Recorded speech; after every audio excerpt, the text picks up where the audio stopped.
Hey, good morning. Got a large class here today. Must not have known I was teaching. Well,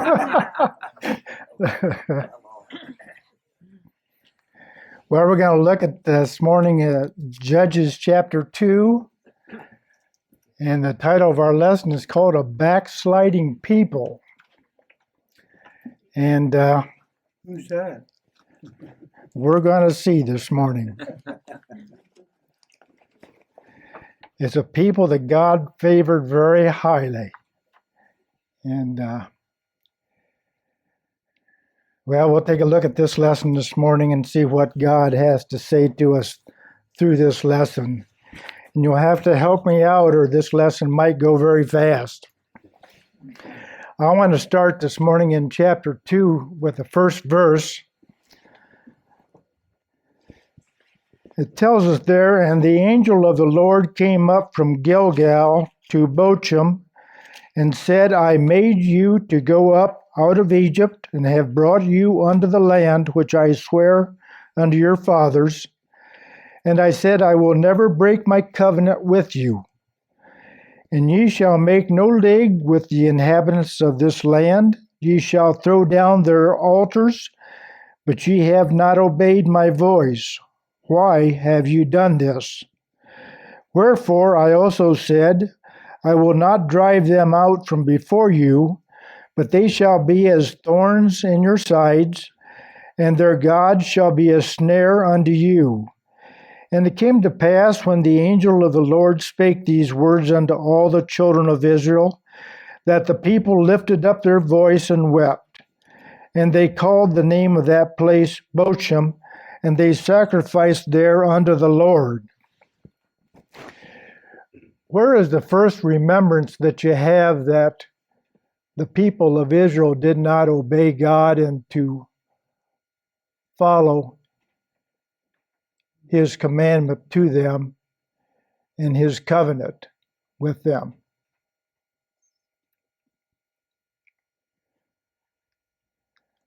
During the Exodus. Pardon? During the Exodus. Yeah, but I mean hereafter, since they've come to the land of Canaan. City of Ai. Well, even before that. When Moses was on the mountain. Well, you're getting back too far from what I'm. So I'm going to have to tell you. To answer your question, they did wrong. When Joshua was leading, remember there was a group of people came to Joshua. And they said they were from a far country, and they were very poor, and they had been mistreated. And they came to Joshua and asked him to make them a part of their country. And Joshua did that without speaking to the Lord about it first. So I think that was their first problem with the Canaan, and these people who said they were from a far nation were the Canaanite people. And so Joshua spared them and made a covenant with them that he would not destroy them. And he kept his covenant with them. And I think that was the first instance where they broke the covenant with God, that God told the Israelites that they should destroy all the people of the nation of Canaan. And they did not do it. So this was the covenant that was broken. And it just expanded and got worse and in the years ahead. So we have that in Joshua 2, where God told them that they did not keep His covenant. We go on then to verse 6, and when Joshua had let the people go, the children of Israel went every man into his inheritance to possess the land. And the people served the Lord all the days of Joshua and all the days of the elders that lived Joshua, who had seen all the great works of the Lord that he did for Israel. And Joshua, the son of Nun, the servant of the Lord, died being 110 years old. And they buried him in the border of his inheritance. Tell us the name of that. And also, we're skipping that part, we're going to verse 10. And also all that generation were gathered unto their fathers, and there arose another generation after them, which knew not the Lord, nor yet the works which he had done in Israel. So we have Joshua dying, and the people followed the Lord until even the elders, after Joshua died of that generation, after the elders, they followed the Lord until they had passed away. And the scriptures tell us then the next generation, they did not know the Lord. Doesn't that seem kind of difficult to think of, that the next generation after Joshua and the elders, they didn't know the Lord. They didn't remember the things that God had done for them. And it makes you wonder, was this the parents' fault? Was this the elders' fault? Didn't they relate this on down to the next generation of people? How are we doing today? Are we relating to the next generation of people, of what God has done and what God will do if we follow after him and be faithful? For in all of this, God made this covenant with Israel. He kept his covenant. He did not break his covenant with the people, but the people broke their covenant with him. And that's the way God is today with us.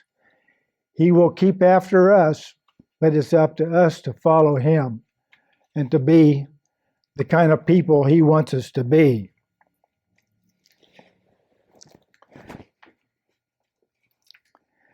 Verse 11, and the children of Israel did evil in the sight of the Lord and served Balaam. And they forsook the Lord God of their fathers, which brought them out of the land of Egypt, and followed other gods of the people that were round about them, and bowed themselves unto them, and provoked the Lord to anger. And they forsook the Lord, and served Baal and Ashtaroth. And the anger of the Lord was hot against Israel, and he delivered them into the hands of spoilers that spoiled them, and he sold them into the hands of their enemies round about, so that they could not any longer stand before their enemies. Whithersoever they went out, the hand of the Lord was against them for evil. And the Lord had said, and as the Lord had sworn unto them, and they were greatly distressed. So we have the people doing evil in the sight of the Lord, and he was very hotly displeased of them. And so instead of them going out to do a battle and he taking care of the battle for them, he was with the enemy as far as they couldn't defeat any of them, any of the tribes of the people of Canaan. And God was even with the people of Canaan as far as not allowing Israel to take any more of the land. And during all of this time that we're going into here, the time of the judges, Israel did not take any more land of Canaan. But God would just raise up these here judges that they would be with the people of Israel when they were so hardly oppressed by them. And so that God is against Israel at this time because of their falling away from him, following after other gods. It says here Baal and Ashtaroth. And I check that out, see about the gods that was mentioned here that was they followed after. And it says Baal was the storm god who controlled rain, fire, and lightning. And Ashtaroth was the goddess of love, war, and fertility. And these included temple prostitutes and child sacrifice. So Israel, the children of Israel had really got them into quite a situation here if they got into following after the other gods that they were talking about prostitutes and child sacrifice. So they were even to the place of sacrificing their own children. And God couldn't allow this. He had to be against them for, and it wasn't that he didn't still love his people, but he was trying to bring them back to him. And so he allowed the Canaanites to oppress them. And so if we get into our lesson then, in verse 16, nevertheless, the Lord raised up judges which delivered them out of the hand of those that spoiled them. And yet they would not hearken unto their judges, but they went a-whoring after other gods, and bowed themselves unto them. They turned quickly out of the way which their fathers walked in, obeying the commandments of the Lord, but they did not so. And when the Lord raised them up judges, then the Lord was with the judge, and delivered them out of the hand of their enemies all the days of the judge. For he had repented the Lord because of their groanings by reason of them that oppressed them and vexed them. So we have God raising up judges to lead the children of Israel at this time when they were so sorely oppressed. And God would wait till they would call out to him. And there would always be a time when the people would get in such bad situations that they would finally call out to God. And he would raise up this judge then to lead them. And we have 14 judges in the book of Judges, men and women that God raised up. They were not of a royal family, but they were just people that would follow God and that could be a leader for the Israelite people. And he would raise these up at different times over centuries of time. And they would lead the people and try to direct them back toward God.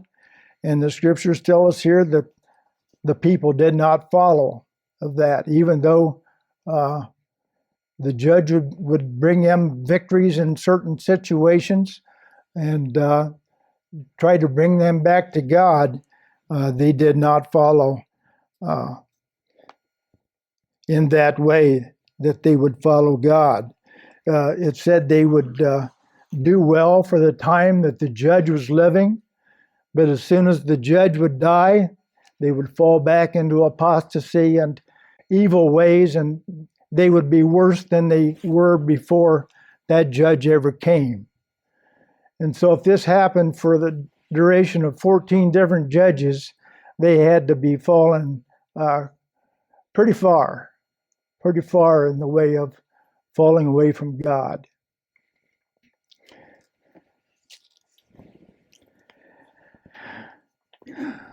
Okay, not sure where I stopped, but I'm going to start back with verse 19. And it came to pass when the judge was dead that they returned and corrupted themselves more than their fathers in following other gods to serve them and to bow down unto them. They ceased not from their own doings, nor from their stubborn way. And the anger of the Lord was hot against Israel, and he said, because that this people hath transgressed my covenant which I commanded their fathers, and have not hearkened unto my voice, I also will not henceforth drive out any from before them of the nations which Joshua left when he died, that through them I may prove Israel whether they will keep the way of the Lord to walk therein as their fathers did, keep it or not. Therefore the Lord left those nations without driving them out hastily, neither delivered he them into the hand of Joshua. So God said to them that he would no longer drive out the nations of Canaan from before them. And they chose to live with the Canaanites. They didn't destroy them as God had in his covenant commanded them. And they took some of the Canaanites and they made them tributes to them. They would do things for the Israelites and so on. But the scriptures also tell us that the Israelites gave their daughters to the Canaanite sons. They also the Israelites gave their sons to the Canaanite daughters. And so they intermarried, and God always wanted and still wants Israel to be a people that can be followed after, because they are God's chosen people. And Israel failed that, and has failed that through all of this time. And so what the Israelites chose, I think they got. And God would have liked for Israel to be an influence to the people of Canaan, but they were not. And I think I've spoke this before, but when our daughters were home, I always hoped they would be an influence on other girls that they were friends with. And but it seems like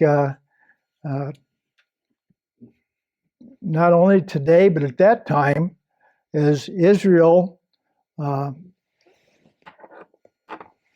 cohabited with the Canaanites, and as maybe they tried to be an influence on them, they were not.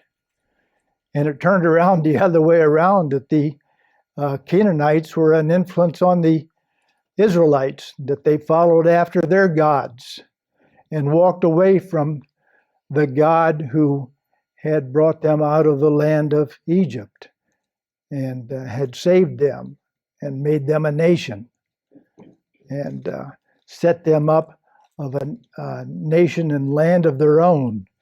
But they still walked away from God. So And Canaan is in Israel. Is that right? Is Canaan in Yeah. Israel in the Bible? And God gave Israel the land of Canaan to be theirs. Okay, God gave And that. it's still to be Israel's land today. So what do we call it today? Israel. So Canaan is all of Israel? I don't think Israel today, well, there's the Palestinians there, and there's other groups in there. And I think the only time that Israel really claimed all of the land of Canaan was during David and Solomon's time. Yeah, that was a later time. And they've lost some of that land today, like to the Palestinians and other groups that are fighting with Israel. There's always some fighting going on there today. And of course, we know what's happened in the last few weeks. And so Israel does not have or claim all the land that God had promised them today. Is that part of the prophecy eventually, that the Israel people, if I they think followed God's reasoning, that they would reclaim those lands that God promised them? I think in time, I think maybe they will, but it probably won't be. No. I'm thinking after Centuries, maybe. Who knows? after the rapture, after the tribulation, then I think Israel will have all of that land. Oh, okay. I don't know that for sure or understanding of all of that, but Israel was definitely a backsliding, which is the title of our lesson today, a backsliding people. And how do we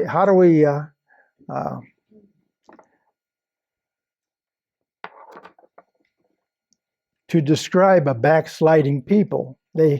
First of all, I looked in my dictionary at home, and it said that backsliding is to relapse into evil ways or retrogress, going back. That came from my just regular dictionary. So I looked it up then in my Bible dictionary, and it said backsliding is to turn away from God after conversion. So these were God's people, and they had turned away from Him after He had done all that He did for them, and bringing them out of Egypt and giving them this promised land. But so they belonged to God, and they had walked away from Him. We don't hear much about backsliding today. I don't hear that word very often at all. When I was young, I think I did in church, but I don't hear it in church today. And I have a question. go ahead. Does the new church that we are affiliated with now believe in backsliding? Well, from what I read about a week ago, yes. Yes. One of the questions was specifically to that point. Right. Mm-hmm.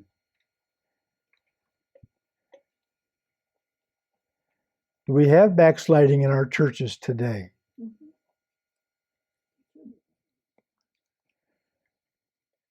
How about West Independence?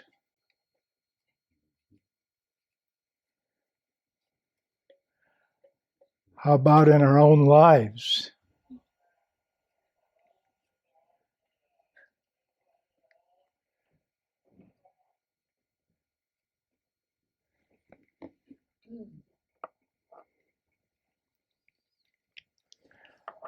Are we a backsliding nation? Mm-hmm. What was the comment that John's referring to on the backsliding global message, right? Is that what you're saying? Yeah. Can the people today lose their salvation? I think that was the question brought up in last Sunday's lesson. But that was the global message? Yes. In their doctrine, it says yes. People can lose their salvation. God won't take it away from them, but we still have a free will.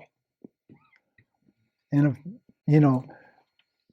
back then, God was with the children of Israel, and they still walked away from Him to follow these other gods.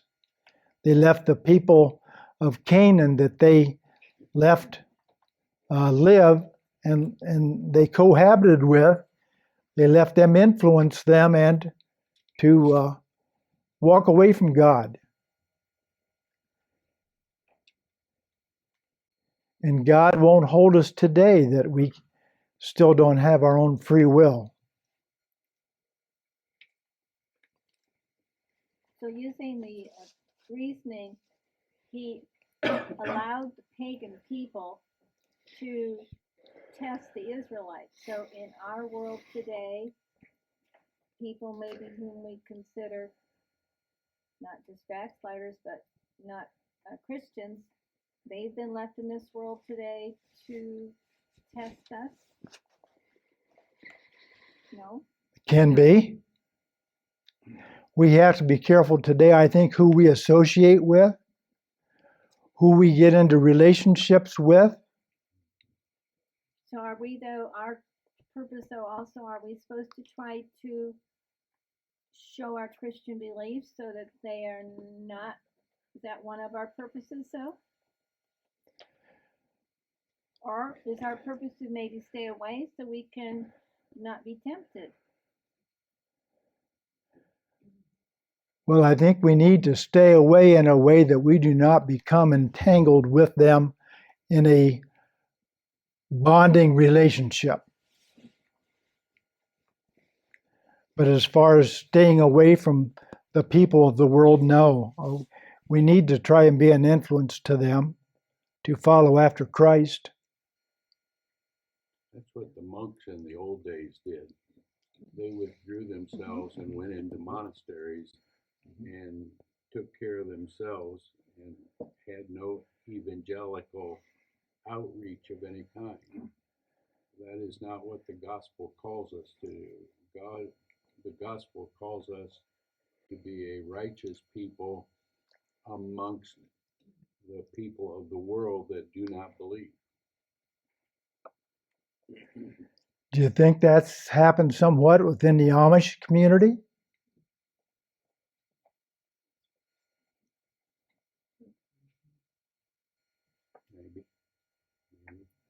Maybe. I think it's a great possibility. You know, they tried to stay away from many worldly things, which is good, but I'm not sure in how they've done it, whether it's helped them to influence other people. I don't know how that's worked out. But even though the people became righteous when a good judge is there, then they fell back down. And so when a good person comes into your fold, that's what God did. He introduced a good person into the fold.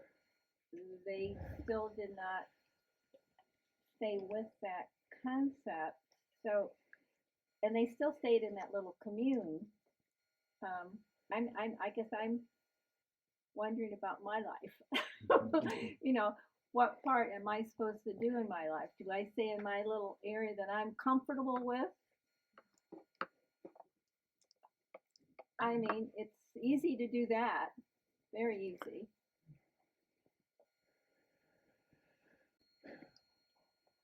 Well, the one place here in the scripture it said that God repented.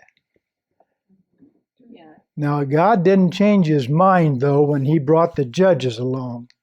He didn't change his mind, but he was using the judge to test the people of Israel to see if they would come back and follow him as what his covenant was with them. And they did not. Even during the judges, God even made them victorious in some of their oppressions. It says after the judge would die, they maybe had freedom for 40, 80 years, and they would fall right back into the same place or get worse than what they were before. And God would bring along another judge. But only brought the judge in when the people became oppressed because of their evil and sought God's help for relief. Right. They called out to God. Right. Yeah. Then he would bring a judge and raise a judge up to lead them. So in our situations today, backsliding, we're in a world that can come about very easily. Very easily. We have to be very careful. Very careful. What does it take to keep from backsliding? We have to have our daily relationship with God, prayer, commune with Christian friends.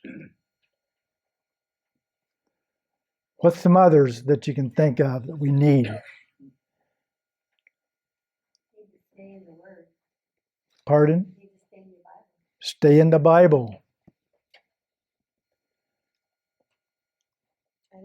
in addition to having other Christian friends, having accountability between those friends. Be accountable. Very important. Very important.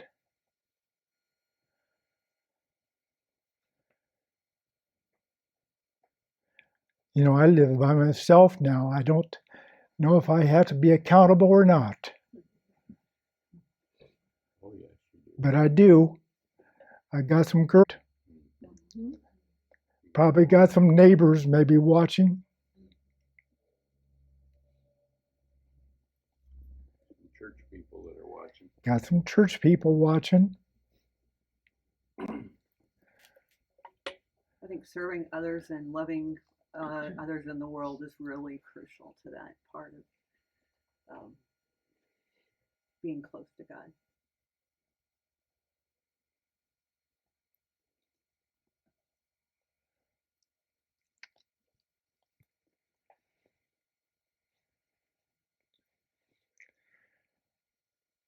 What other thoughts do you have? What other comments?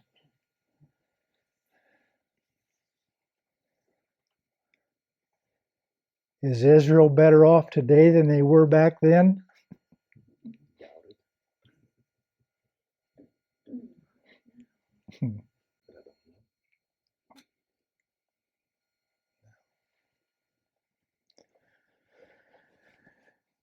know. Anything else you have? Any questions? Any comments?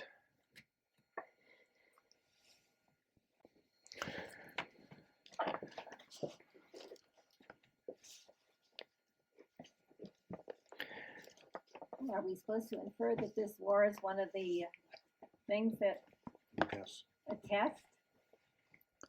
I don't- Or just a promise that God said you will always now have things in your life because you didn't follow my direction. I can't tell you that. You're I gonna don't tell know. me. I don't know that. I just know that this is something that has come up that it hasn't surprised God, Right. for God knows. Watching the TV this morning, and over the course of the last even 15 years, there have been 4 separate types of incursion. Some of this, maybe not as severe, but they've had many large groups of hostages taken and incursions over the borders and things like that in the last 15 years. Is this kind of a repeat of the Judges type of situation? But the Judges not being judges as we see in the book of Judges, but maybe as politicians that are leading. Now, just a thought. And then the next question is, 1,000 years from now, if somebody writes another book that might be included in the Bible, would this be included in that new book of the Bible?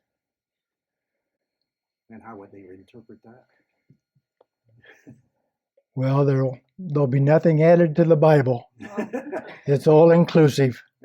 It says, "Do not add to or do not take away from." So whatever's in that in our Bible, that's what we need to follow after. If I wonder, when the people went into Canaan land, God said, kill everybody. And if they would have done that, maybe we wouldn't have had this war today. Right. So now, that leader over there, that Benjamin Netanyahu, said, we're going to go in and kill all them people. And everybody's, oh. But maybe it's really biblical.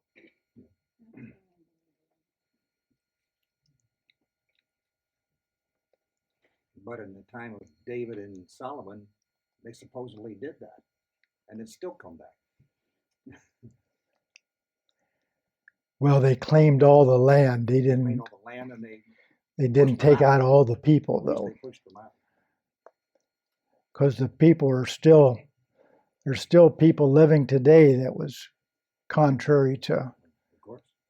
God's covenant with Israel. And that's what a lot of the problem is over there, because they are still. And Israel is a hated nation. Yes, sir. in our world today. And okay, anything else? All right, have a good week and follow God.